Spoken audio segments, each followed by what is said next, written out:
So, hi and welcome back. And yeah, is this the worst M42 mount lens? It's the worst one I've got anyway.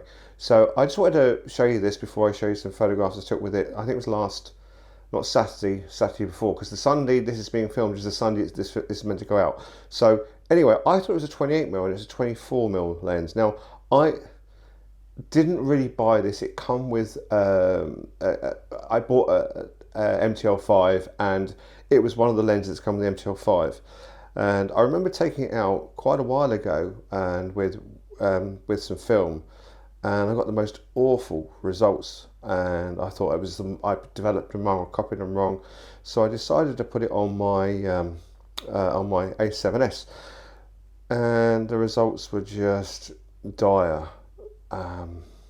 Yeah, so it's basically a 24mm, it's a 2.8 lens, and it's got a 55mm filter thread on it as well. I've looked and I can't, is that fog on there? Is the lens? No, it's not. I thought there might be some fog on the lens. That may have been what it was. No, it's not. But anyway, you can see the back, you can see how damaged it is around the back here.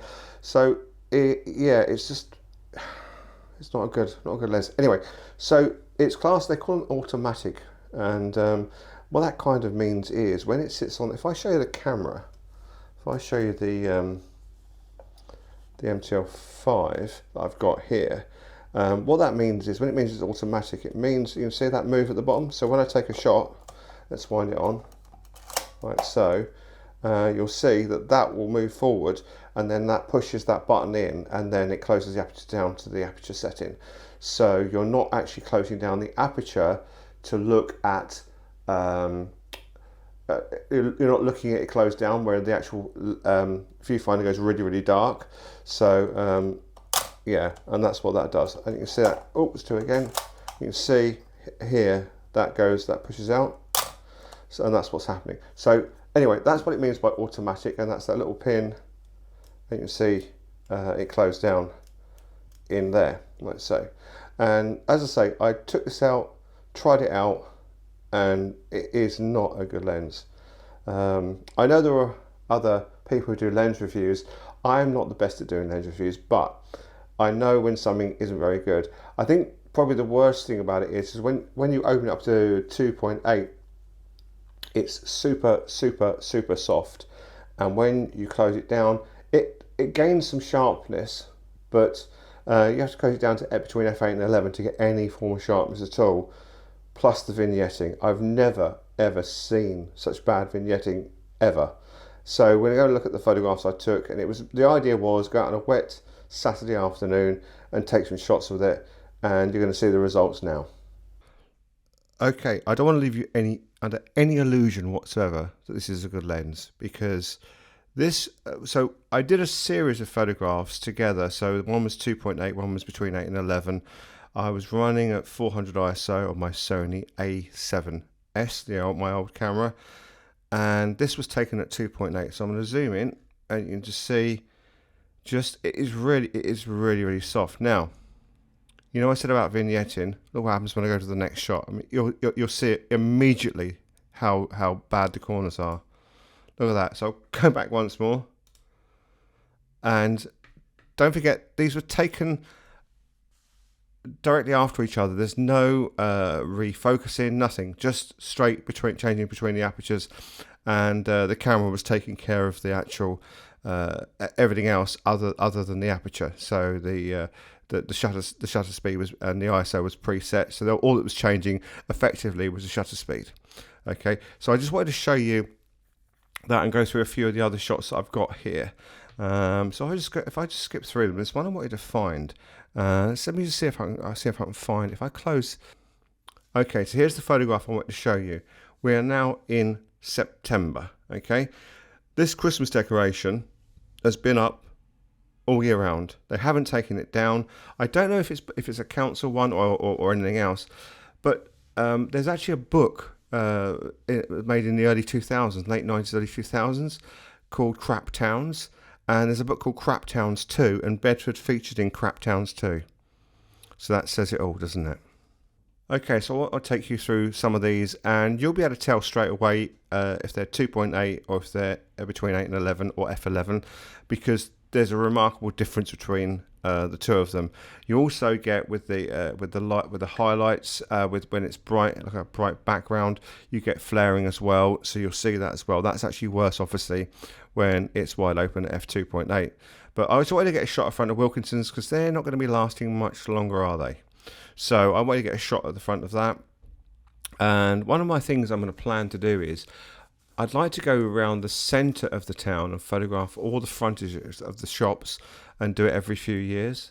That'd be really, really cool, wouldn't it? So that might be a project, but not on film. Not on film, on digital that would be.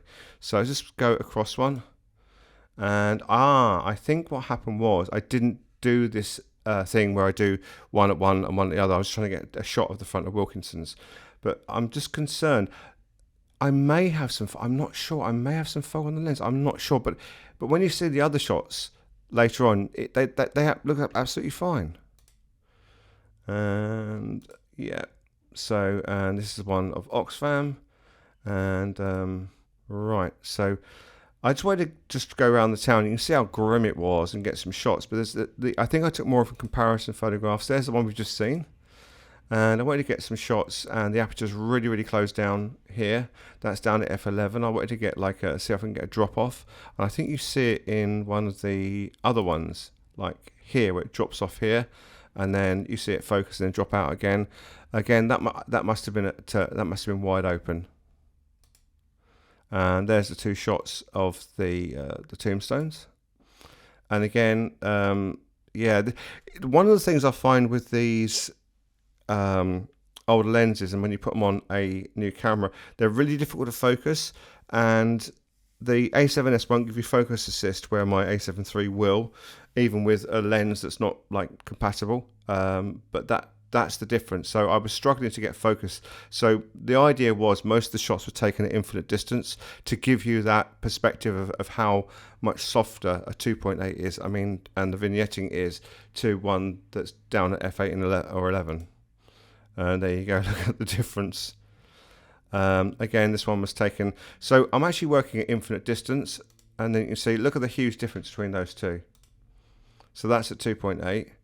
Vignetting, super softness. You know, just got to put some sort of soft filter on. You know, when you do weddings, the old soft filter shots. And then, there you go, bang. That's much, much, much more respectable. And that's almost usable, to be honest with you. So that's the thing. Is it really a usable lens? Only if you're shooting down, closing down to f8 and 11, I guess. But other than that, you open it much further than that, and it's not any good at all. And there was some sort of function going on. Again, that's at 2.8, and that's 8 and 11. And you see just a huge difference between the two. And again, 2.8. Just zoom in and just look how soft that is. And let's go out, and that one is f11. Mind you, you've got this, I don't know, this fogging here. I think that's due to the light. I don't think it's anything to do with the lens. I think the lens is clean, to be honest with you. And again, f2.8 and f11. So let's look at the corners. So yeah, I mean, I'm zoomed into pixel level there, but you can see that's the one that's at f11. Is it this way? Yeah, and look at the difference. Okay, and we'll just go through a few more. Clearly, that's 2.8, and that's f11, and that's the last of the photographs. Anyway, I hope you found that interesting. Oh, one of the things I forgot to mention, it's a Sunnygore lens.